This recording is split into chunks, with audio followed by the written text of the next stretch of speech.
My therapist who ghosted me. That's a topic for another day. That is not what I thought was going to come out of your mouth. That is crazy. Okay, we have to talk about that later. That's insane. Yes.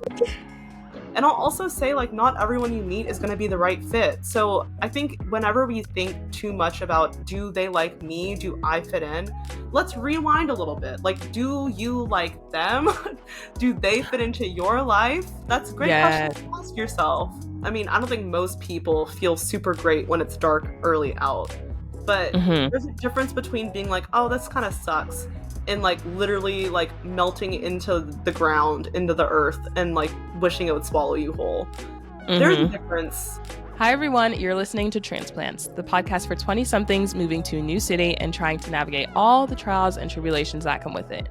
I'm your host Joyce, and today we're going to be talking about dealing with post-move blues and seasonal depression, as it is now November and it is winter in a lot of parts of the world. And with this season change, seasonal depression, also known as seasonal affective disorder or SAD, can affect a lot of people.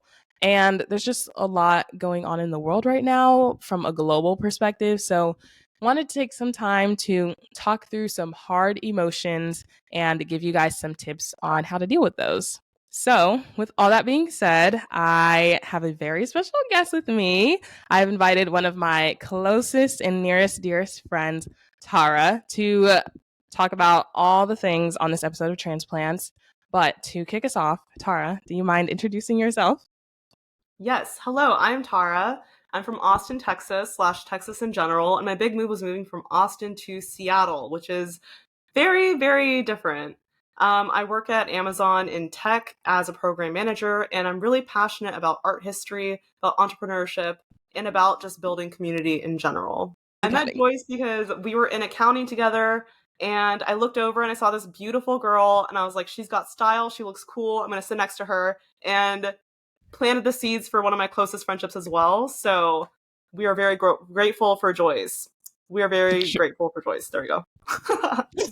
Amen. And we are very grateful for Tara over here. What a day. I remember seeing you walk in and I was like, oh my gosh, that girl is so cool. And then you sat down next to me and I was like, we're going to be great friends. And we are. And we love that for us. Okay. Just wanted to, before we get into the nitty gritty of this conversation, provide a trigger warning. So depression, mental health issues. And I think that is it. And just to preface, we are not mental health professionals, so take everything that we're saying with a grain of salt. If you do need a mental health professional, we will provide some great resource for you in the description / show notes of this episode, so please check those out if you are in need of professional help. But to get into the convo, wanted to start off with post-move blues and just kind of ground us in like, okay, this show is about like moving and everything. So now I've done my move and the excitement of like all the newness has worn off. And now I'm just sitting here sad and alone and trying to figure things out. So with that being said, after some of the newness and excitement wore off for you, like once you moved to Seattle, what were some of the emotions and challenges that you faced like when you first moved? Yeah, great question. So I worked remote for the first part of my job, and I think that definitely added to my feelings of isolation. Having no friends in the city, I literally had never even been to Seattle before I moved. I just moved sight unseen. I was in a relationship at the time, and he was not able to move with me at that moment. So I was living alone there for 2 months. So in that time, I was feeling very isolated, as I mentioned, but I think also just overwhelmed because so much is new. I'm a creature of comfort as much as I love change. It's true about me that I just need comfort. And I think having everything be different was very, yeah, it was just super overwhelming. I don't know what to say. It was just a lot all the time. I feel you. I was not in a relationship when I moved.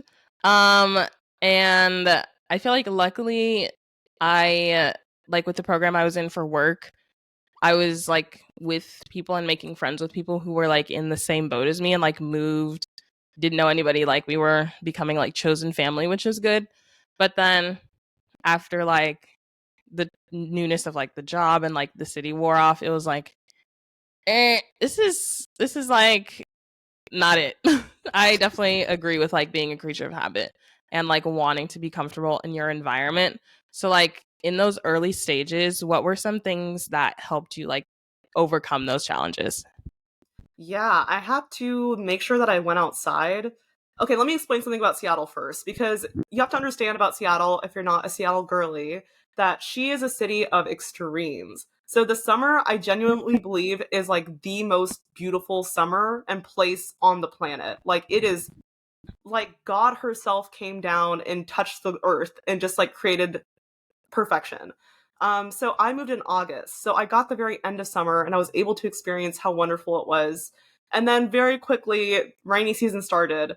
And it was just this sharp contrast of like going from perfection to, oh my God, the day ends at 4 p.m. And that is Mm-hmm. not something I was used to. So, in addition to just going outside and enjoying the last gasp of summer that I got, I also made sure to call my family a lot. So, I talked to my mom pretty much every day. I talked to my sister pretty much every day. And I also just really indulged in my comfort shows. So, watching the same episodes over and over again, I don't know if that's like a healthy coping tactic, but that's certainly what I did. Just really whatever felt comfortable. So, making comfort meals, comfort shows, just really making sure that I was in my element as much as I possibly could be. Love that. I agree with that because in those early stages, you're trying to like, at the same time going through all that, you're also trying to make your new space like a home. So, like, being with yourself and like trying to remain like connected with yourself and like the people who know you and the people who love you is definitely like, 100%. Yeah. And I guess a little tip that I have is make your home a home as soon as you can. I think it's super normal to have boxes still packed up like weeks into your move, but I think I was maybe a little different in that I unpacked in like the first 2.5 days. I just really like motored through it, got all the boxes out of there. And I think that helped my place feel a lot more comfortable, especially because I was spending time there like 24/7 pretty much. So highly recommend trying to get the moving part over as soon as you can if you have the capacity for it, just because it helps you feel like you belong there. Oh, I love that. That's such a good tip. In the future, I definitely want to do an episode on like how to make a house a home and like integrate integrate parts of yourself and parts of like where you are into like your space. But I 1,000% agree with that because living in a space that you like will definitely help in feeling, I guess, like less alone and less uncomfortable during a time that is very uncomfortable. But you touched on this just now a little bit, but are there any ways that you stay connected with like your friends and family back home while also making time for new relationships? Because I feel like right after you move, it's like definitely a strange limbo of wanting to remain connected to like people back home, obviously want to like maintain those relationships and those friendships and stuff, but you're also in this new headspace where you're meeting new people, trying to make new connections and stuff. So how have you been able to like balance the old and the new? So, balancing the old and the new, I think you have to be willing to you have to understand that your relationships are going to change, and that's not a bad thing. It's just a natural part of life. So, for me with my old connections, texting, I'm a big texter. So, I would text little things about my day like, "Oh, I got this yummy lunch."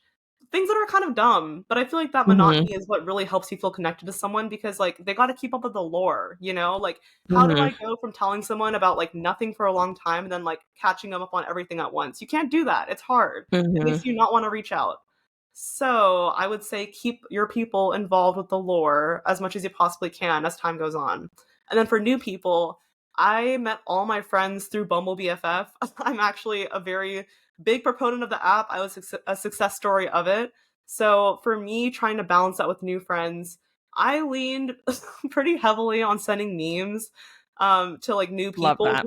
I felt like it was easy. I was like, I don't know how to ask you how your day was without seeming like I'm being overly clingy too soon. So I would just like send a TikTok and be like, this is funny. This made me think of you. Or just like a funny meme that I saw and be like, no context, actually, just the picture. Mhm. And I Mhm. think putting yourself out there in that way makes them feel more comfortable to put themselves out there as well. Someone's got to take the first step. And at least for me, I decided that that was going to be me. So I think that helped me balance making new friends. And then, like I said, like connecting with the old, keeping them involved. I love that. I feel like I've been so tired recently in just the mindset of like making new connections and like meeting people for the first time, and like once the conversation dies or like trying to keep the conversation going, I'm like I don't want to do this anymore. I don't have the energy to do this. So I love the tip of like sending memes or sending TikToks, cuz like that's the way our generation speaks, and like starting off with that early on, like from the get-go, that's so real. That is so real. And it worked. I don't know. Like maybe I'm just charismatic, but I feel like it will work for everyone. Like I think that's just a good tactic. Everyone just loves her or whatever.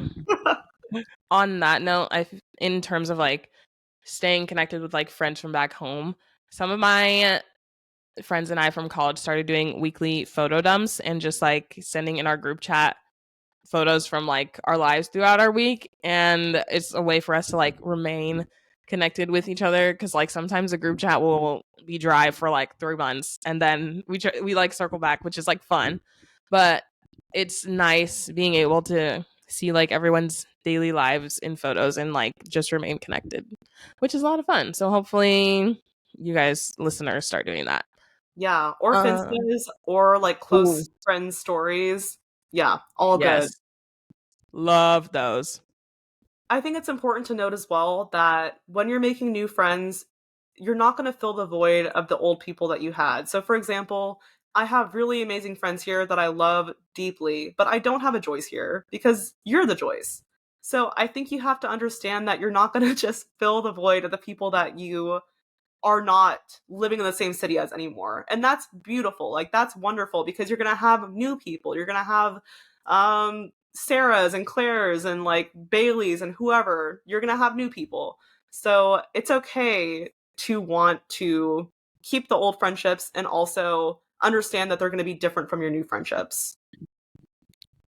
Agreed. And I feel like, just to say out loud, if there are people from like your hometown or whatever who are like a little bit possessive, like I feel like there's a lot of people, at least I see on TikTok, maybe in like younger generations, not generations. I'm 23. What am I talking about? Younger people, I guess. Younger people in like high school, I feel like this is like a high school mentality. Like, you're my best friend, you're nobody else's best friend, and like blah, blah, blah. And if someone is doing that to you, then that's a no, babes. Like, that's not Yeah. a friendship you should keep long term, because, like, hello, can you not be friends with other people? Yes. I mean, not yes to that, but like yes to what you're saying. Because every single friendship is like a beautiful flower, and altogether they make a wonderful bouquet. And you don't want just like only one flower in your bouquet, or only, I guess, not even just one type of flower, just a single flower does not make a bouquet. Hmm.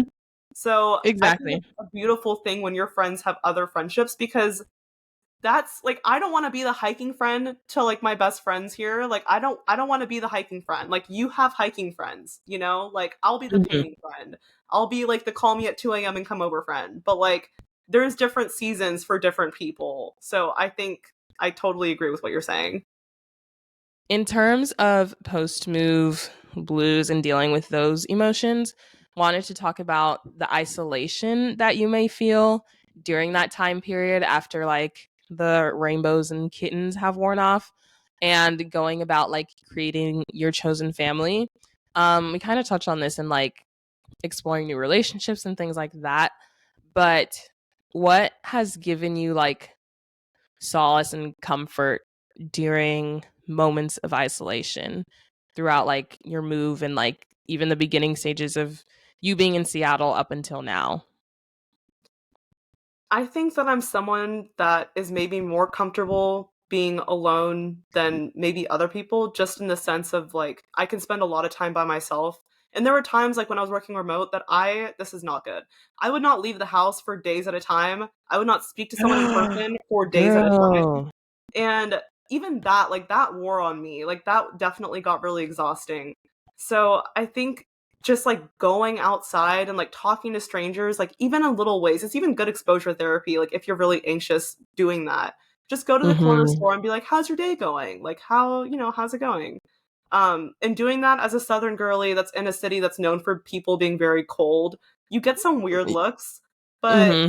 I think I think it's worth it. Like I think it's just worth just practicing that skill of like putting yourself out there and trying to be more social. That definitely Mm-hmm. helps with the isolation. It just makes you feel more connected with your community as well. Yeah, agreed. I also like when I first started working, we did training remotely. And even some days when I work hybrid now, and even some days when I do work from home or just like don't have meetings on my calendar, I'll like have a moment of realization, be like, "Oh, I haven't opened my mouth to talk in like 5 hours." And it's like it's like, "Girl, you need to get up and go do something, go talk to someone." Cuz I agree and find myself like not going outside for like a few days and like not talking to people for like a few days, and I'm like I feel like I'm rotting away right now. So I 100% agree with all of that. Yeah. I mean, I would even suggest having a friend that's like your let's talk about nothing friend for when Mm, there's things that are like for me that's my sister. Like we will call and talk on the phone about literally nothing. And it's just a good way of talking to somebody like when you need to. So back beginning of my job when like those days I wouldn't go outside, I would just call her and be like, "I'm going to make turkey for dinner." And like this is what my cat is doing. Isn't that so silly? Um just having that person and like being meta about it too. So telling that person like, "Hey, are you willing to be this person that we can just talk to each other when we're lonely?" Setting up that expectation also helps because they don't feel like weird or guilty about taking up their time. It's like an understood agreement. mhm.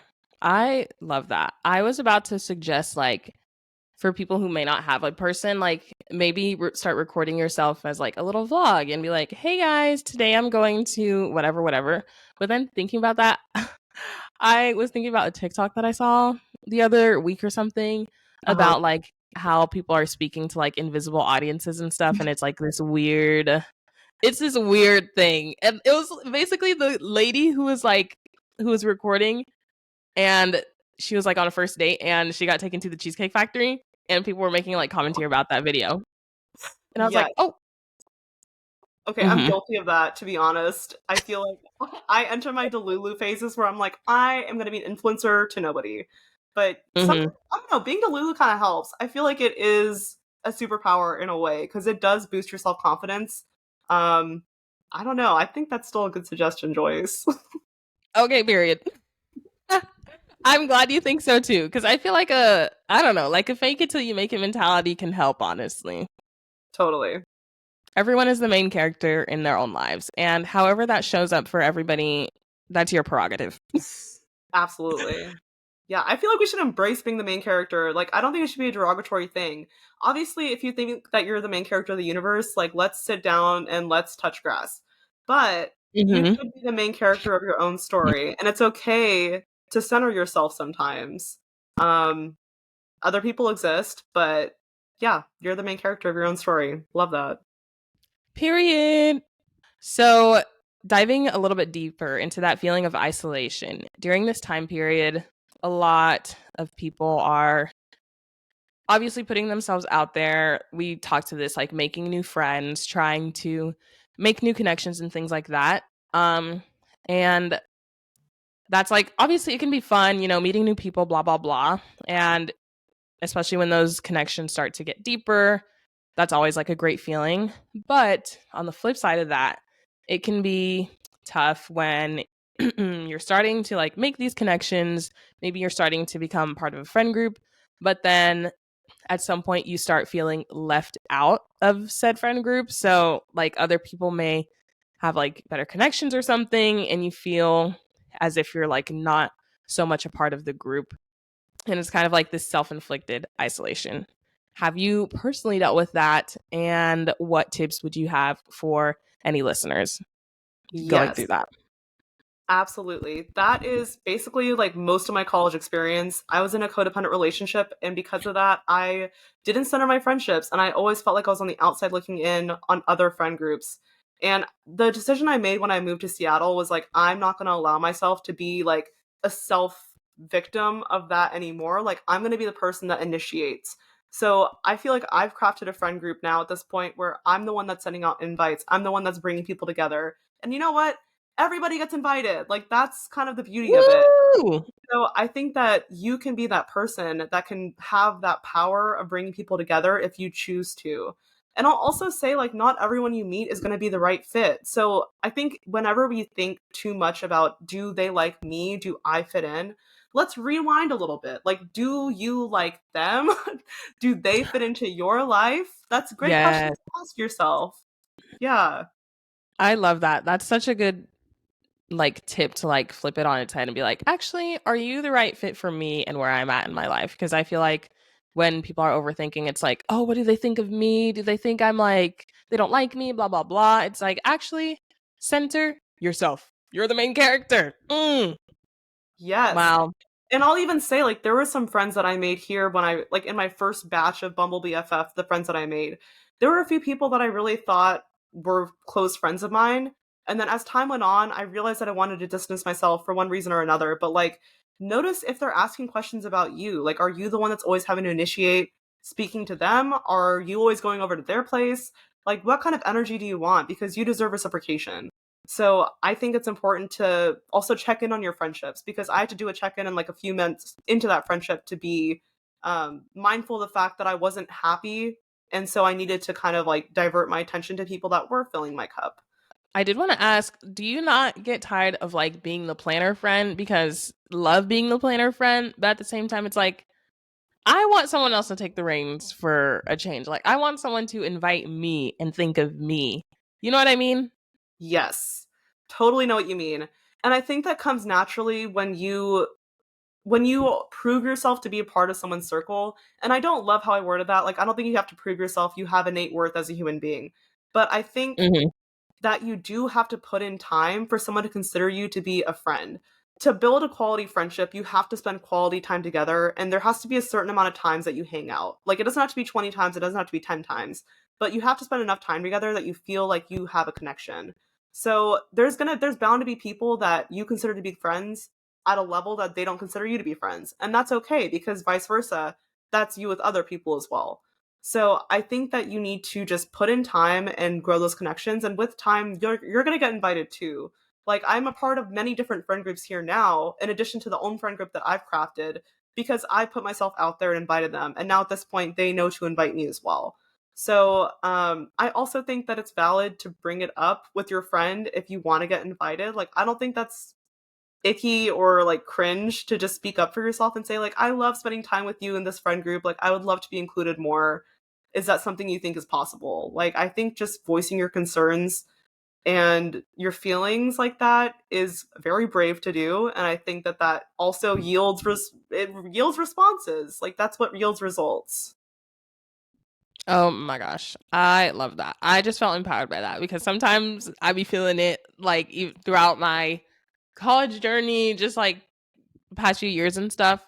And it can be hard to like speak up for yourself when you're feeling like you're not like being seen or included because it's like everyone just wants to be included, you know, everyone wants to be invited to things, everyone wants to be thought of and stuff. So it's so hard when you feel like you're in that headspace and like overthinking yourself into a hole and you're just like, okay, everyone hates me and that's the end of that. Yeah. Pain. Okay. Pain. No, but what else I do want to say is like if you voice your concern to someone and they still don't want to include you, they're not your people, babes. Like that's not your person, that's not your friend group because the Hmm. right people will want to include you and they will want you there and your presence will be validated and valued. So, Amen to that. I second that for sure. So now pivoting a little bit, getting into the seasonal depression aspect of this conversation. As we all know, it is winter in most parts of the world, and winter can, oh, there's a dog barking outside. But oh, anywho, winter can bring about something called seasonal affective disorder in people. And just to like ground us, In a definition, seasonal affective disorder, aka SAD, is known as a type of depression that is triggered by seasons and usually affects people during the fall and winter where there is less sunlight, but can also occur during the warmer months. Honestly, when I was doing research on this, I didn't know that people could get like seasonal depression during like spring and summer, but I can kind of see that because it's like people are like outside, but like not everyone wants to be outside and might feel like alone and not like, oh, I don't have people to do outside things with. So I could see that happening. But My ex was in like, addition to that, yeah. I think for gasp. him I think for him it was more like his vibe was more like moody and dark. So when it was sunny out, it was just a mismatch in that like for me, I feel like I love the sunshine and I love the light. So like the darkness makes me sad. But yeah, anyways. Hmm. No, I agree with that. I kind of like in recent years, I truly realized like how much I guess like sunlight and the weather can affect my mood. And this dog won't stop barking. Hopefully you can't hear that. But You can't really hear too much. yeah, I started realizing that in recent years and I was like, wow, this is actually wild. It was like a revolutionary for me. But any hoosers, melatonin is something that ties into all this. But if you don't know, melatonin is a sleep related hormone and has also been linked to SAD. The body naturally makes more melatonin when it's dark. So when the days are shorter and darker, more melatonin is made. So probably correlates to how everyone wants to lay on the couch and sleep during the winter because it is hard times out here. But bring us back to the conversation. If you're comfortable sharing, what has been your experience with seasonal depression? And how have you coped with it in the past? All the things. Yes. So I am certainly someone that struggles with sad. And Mm-hmm. I think I knew it was a problem when I lived in Austin because I felt a very dramatic shift in my mood from summer to winter.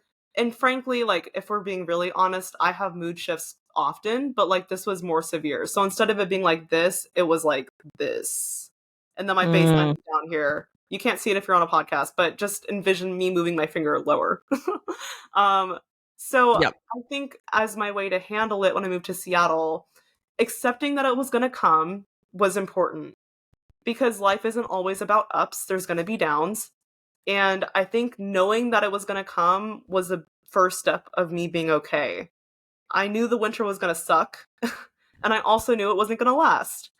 Unfortunately, winters here last 9 months. That's kind of like the dark season, is like 7 to 9 months. But I think it's just, yeah, it's acknowledging that it's going to change, it's going to move on, and life doesn't end just because it's dark outside. Like, I think also back to like being kind of delusional, I reshifted to think about how everything, like going outside is an adventure. So, like today, I need to go to the pharmacy and pick up my prescriptions, and it's dark, and I don't want to. But you know what? Like, we're in a video game, and we're in an RPG, and I'm going to go questing. And that little frame shift has helped me so much. So, I think just like finding little hacks that work for you, like thinking you're an RPG. Maybe that'll work for you, but I would say you just have to experiment with little things like that. And you have to also, like I said, just appreciate the fact that it's going to come to an end at some point. Yeah, I love you pretending that you're like a video game character and like gamifying life. I love that tip. I might start doing that because I feel like that's like a fun way for you to like romanticize your life. And there's not a lot of like romanticizing worth things happening in the winter. Maybe like aside from the holidays, but like if you don't spend the holidays with like friends or family and you're like alone, that can be difficult. So I love that little tip of like making things a game. Yeah, and also make things as cozy as possible. I forgot the exact word for this, but there's this concept in Scandinavian countries because it's dark there literally all the freaking time in the winter. So what they've decided to do is it's this, I wish I knew the word for it, but it's this very specific concept of making everything very cozy. So like lighting candles everywhere, having soft lighting. If you have overhead lighting in your apartment, simply just do not get some lamps, get some softer lighting. I swear to God, like this is going to help you so much. This is like my number one trick for making something feel more homey. Get some plants. Just make your place feel as cozy as possible. And indulge in some hot bevies as well. So like teas, coffees, hot cocoa, whatever floats your boat, but be cozy. Yes, Tara and I are definitely tea connoisseurs, so I second that. And the whole light thing. I don't have any overhead lights in like my living room or anything, but if I did, they would be off all the time. That reminds me of the TikTok sound where it's like we never like turn on the overhead lights in this house. It's like lamp. I don't know how it goes exactly, but it's basically saying like what you're saying. Yes, people know. They just know. Exactly. And I feel like getting even specific ones that like are like sunlight lamps and like maybe like a sunlight lamp that's like your alarm clock to help you like get out of bed would be super helpful. Honestly, now that I think about it, ooh, I need to ask for that for Christmas. Yeah, no, dude, like my sunrise lamp has been a game changer for me. I Period. cannot imagine waking up in the mornings without that anymore because like I wake up at 5 a.m. That's my flex. It doesn't come naturally. I am not a morning girl, but like I just realized I need that time before work to like become a person and just have that time to like get mentally prepared for the day. Anyways, I Mhm, would not be able to wake up that early without that sunrise alarm clock. And because the sunrise is at like 8 a.m. now, that's mhm, really the only way that feels good. So I would really highly mhm. suggest that. Like yeah, get that for Christmas, girl, because it does so much work. Okay, period. I'm gonna make you send me the link later. Um, love that. Okay.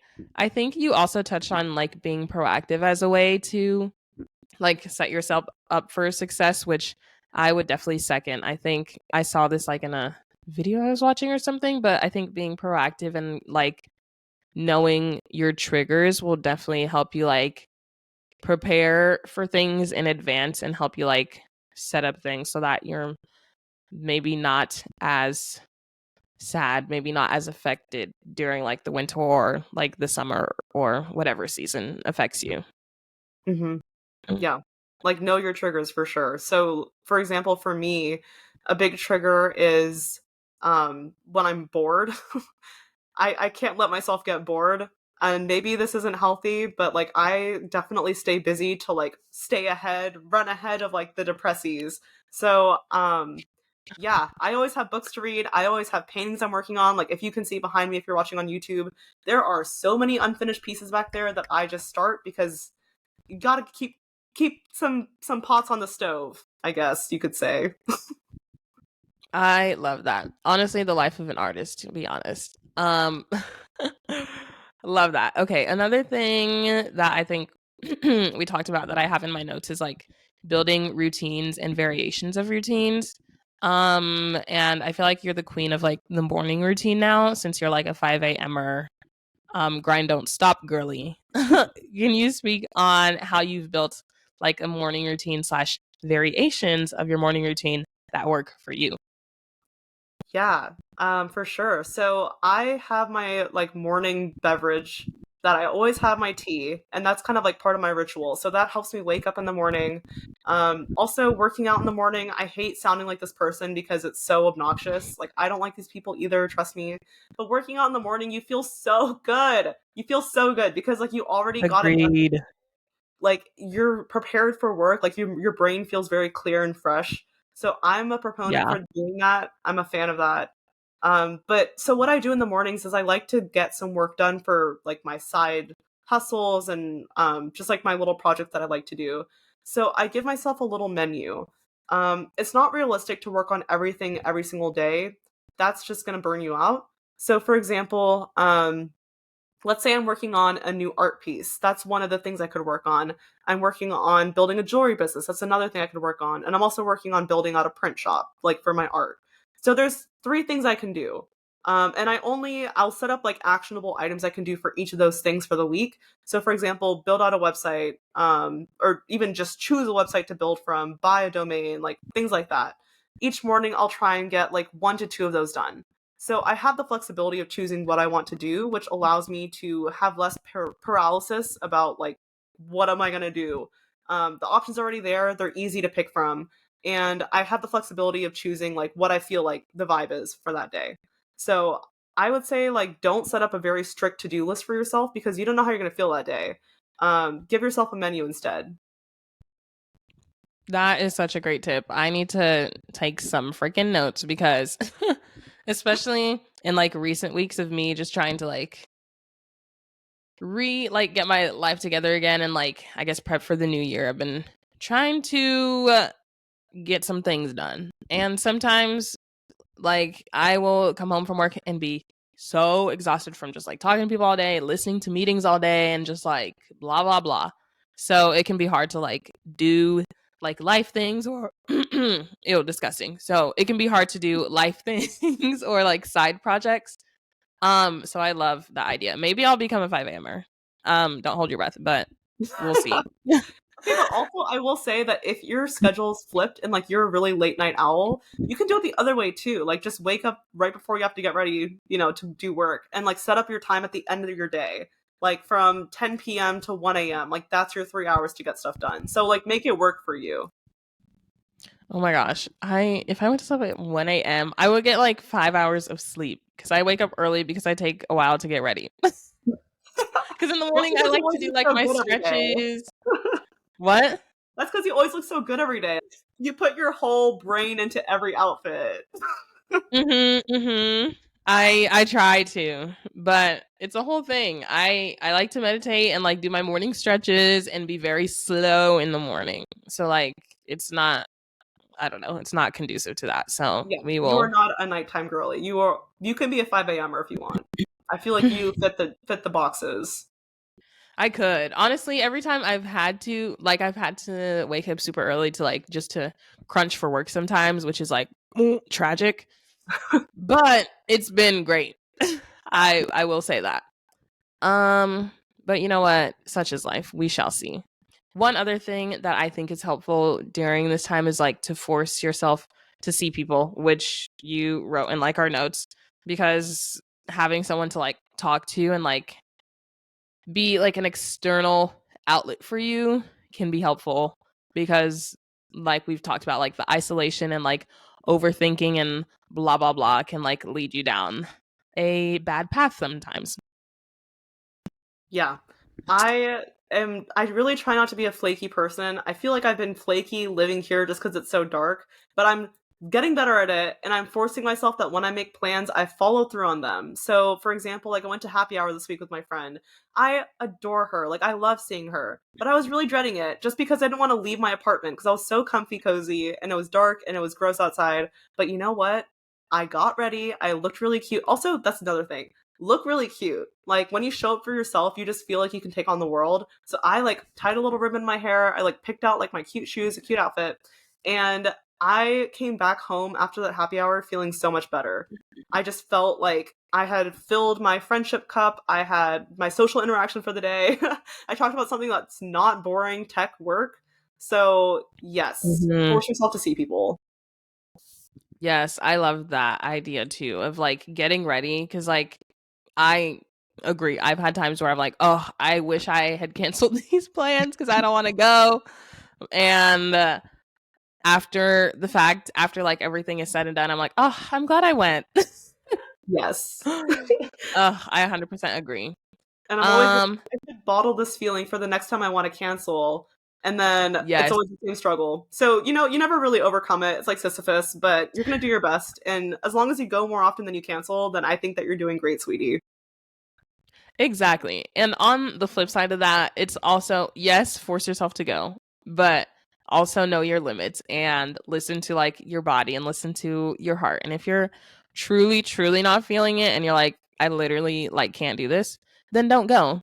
But if you're just like, oh, like a little whiny baby, then get up and go. You heard it here first, folks. Don't be a whiny baby. Don't we a whiny baby 2024. That's my slogan for next election. Please make a bumper sticker. Literally, stand up and don't be a whiny baby. I wanted to touch on like the public perception of seasonal depression because I feel like the words like depression, anxiety, and like being bipolar have been like, I don't know if mainstream is the right word, but people like use it a lot to like describe how they're feeling. And that is not necessarily the reality. Because it's like, girl, you haven't been diagnosed, or it's like, girl, you were just like nervous for a math test or something. You're not actually like clinically anxious. You know what I mean?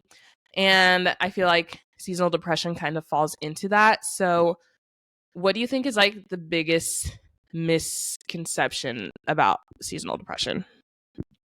There's so many. I think the main one that comes to mind is that you're overreacting.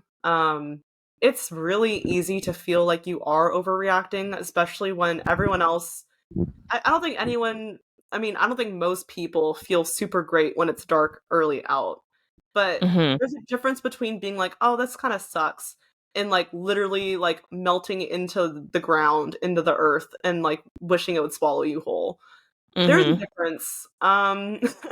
And I think people just like throwing around words like that. I think that everyone experiences anxiety, everyone experiences depression in different parts of your life. But you're absolutely right. Like there's a big difference between it being like clinical, it being long lasting, and the intensity of it versus like a short burst. Um, it's hard to compare, and I don't want to make it like a pissing contest because really like everyone struggles in their own way, and like that's completely valid. But as long as you don't invalidate other struggles because you're saying like, oh, like it's hard for me too, you don't know how difficult it is for that person because they could really really be struggling. So don't just like if you're talking to someone that says they have sad, don't be like, oh, I get sad in the winters too, because you don't know the depth Mm-hmm. of the struggle. So I would say listen first, and don't try to apply your situation to theirs because you just like you really don't know until you know. Agreed. Agreed. In a book that we quote unquote read together, um, I mentioned this in the last episode, but what is it called again? The Gifts of Imperfection by Hmm. Brene Brown. One of the points was like, don't, because it's all about like being compassionate towards others and blah blah blah. And one of the points was like, don't like try to compare like the way you're feeling to like how someone else is feeling when they're like bringing up something to you. And I 100% agree with that, like kind of seconding that and piggybacking off of that, being compassionate and like empathetic versus sympathetic towards others, I think will go a long way. I guess if I was to put things in closing, I would say that moving somewhere that's radically different from where you're from, and I'm going to speak specifically to like my southerners that are moving somewhere up north.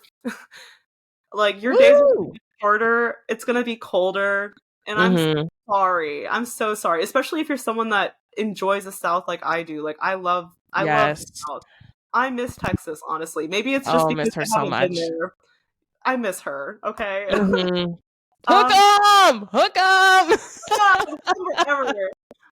But yeah, my point being, like, you have to just accept the fact that like things are gonna be different, and if possible, lean into it. I feel like I've become kind of like granola living here because like it's okay to fit in. Like I still wear my cowboy boots all the time, but I also Period. occasionally hike, and I occasionally look a little bit gorpy. Which, if you don't know what that means, it's like looking crunchy and granola and like naturey.